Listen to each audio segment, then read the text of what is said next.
If you're running ad campaigns in Meta, setting up a Meta pixel tracking in Onepage is an absolute must. In this video, I'm going to walk you through step by step on how to properly track your metadata, whether you're using the Meta Pixel or the Conversions API. By the end, you'll know exactly how to embed tracking IDs, set up your page view and click events, and make sure that your campaigns are running with the best possible tracking. So here's what we will cover.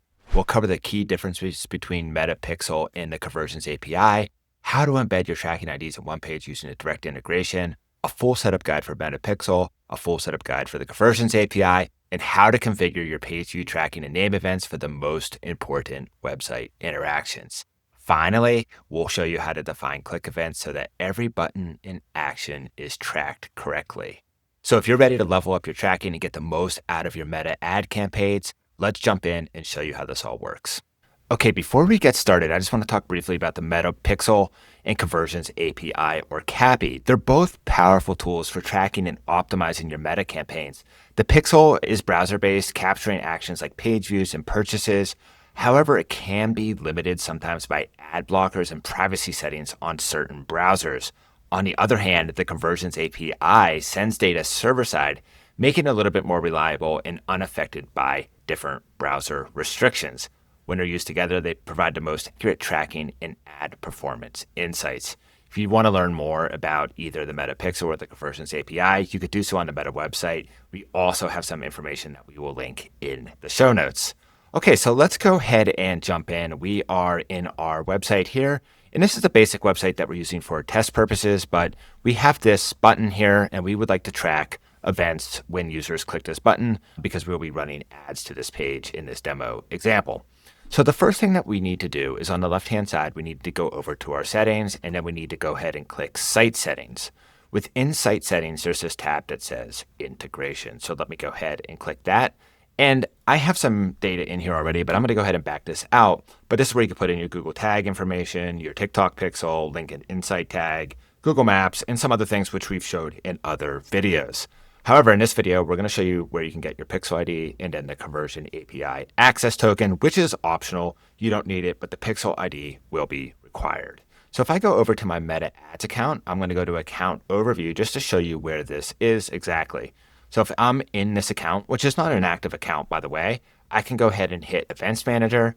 And when I get to the Events Manager page, I will see my Pixel ID right here. So I could take this ID 505, I can copy, and then I can paste that right here in the Pixel ID.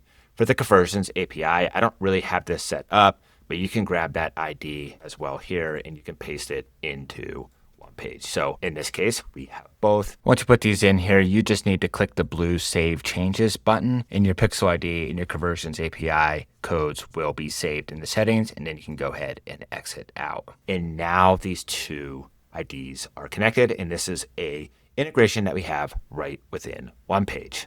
Now, if we go back to our site, there's a couple of different ways that you can track events. You can track events by an action, like clicking a button, adding something to a cart. And I'm going to show you how to do that now. It's quite easy. If you take a look at this button and we click it, we can go down here to track events. Right now, we have a Google event for Google Tag, the hero button click, but we can add a new event. And as you see here, we have some different options. We have the Meta Conversions API and the Meta Pixel. So I'll just go ahead and choose Meta Pixel. And the if statement is if element is clicked, which is correct. And what do we want to send to the Meta Pixel when this is clicked? There's some different options here. So it could be like a lead, a purchase, a search, submit application, initiate checkout, complete registration. So you could see, depending on the type of element on your page, whether it's a button, add to cart, filling out a form, you could send different types of data to Meta. So let's go ahead and just choose lead. And then you do have the option to add a value here. If this was like a purchase or a transaction, you could certainly do that. I'm going to go ahead and leave it blank. So now I can just hit add new event. And then we want to make sure we update and publish our site. And now this is working. Now, whenever we run ads to this page and somebody clicks this button, it's going to send that data to Facebook via a pixel so that Facebook understands how well the ad campaigns are performing. So let's look at another example. And this one would be, what if we didn't want to track a specific click or an add to cart, but we just wanted to, let Facebook know through the pixel when visitors were on our page. Well, there's a way to do that as well. If you're on the specific page that you want to track, all that you need to do is go over to settings, and then we have this track events, which is the track event specific for this page. So what I can go ahead and do is hit add new event. I'm going to choose Metapixel again. And here we go. If it's a page view now, so it's not a button click, it's not add to cart, it's not fill out form, it's page view. And what we want to do, we have these same options here, but we can also just type in our own, and we can just say page view. So this way, Meta will know if there's a page view on this page. And then we also have more granular data when they click the button to join an online workout. So I can just go ahead and add this new event here, and then I can save my changes. And now I have tracking events at the page level and then the element specific level. We can add all kinds of events to be tracked on different elements within the page. So you can get super granular in when you want to track and when you want to send back to Facebook in Meta, so you know how your ads are performing. Okay, and the final thing I want to show you here is how you can put a tracking event for your Metapixel or Conversions API in a form itself. So we have this form on our page, and this is the book and intro call for our wellness goals. Again, this is just a example form, but what we can do is we can actually hit edit form. And then when you're within the form, if you hit these three dots, you can hit edit and then track events. And it brings up this module where we can add a new event. And here we go. We again have the Meta Conversions API option or the Metapixel. We also have our other tracking options like Google Tag, but I'm going to go ahead and click Metapixel. And then we see if the form frame view, we can send to Metapixel. And we have our sort of predefined events here.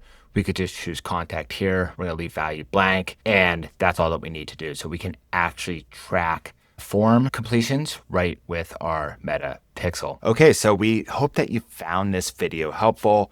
In this video, we explain the key difference between the Metapixel and the Conversions API. The Pixel collects data via the browser, while the Conversion API works server-side, enabling more reliable data transfer that isn't affected by browser limitations. We also showed you how to add the tracking IDs to Onepage using the direct integrations that are built in for the Metapixel and the Conversions API. We also went through and showed you how to set up a page view and click events to ensure all important interactions on your websites are captured. If you have any questions about this video, please drop them in the comments below. Give it a thumbs up and subscribe to our channel so you don't miss any other helpful tutorials like this one. Okay, we'll see you next time.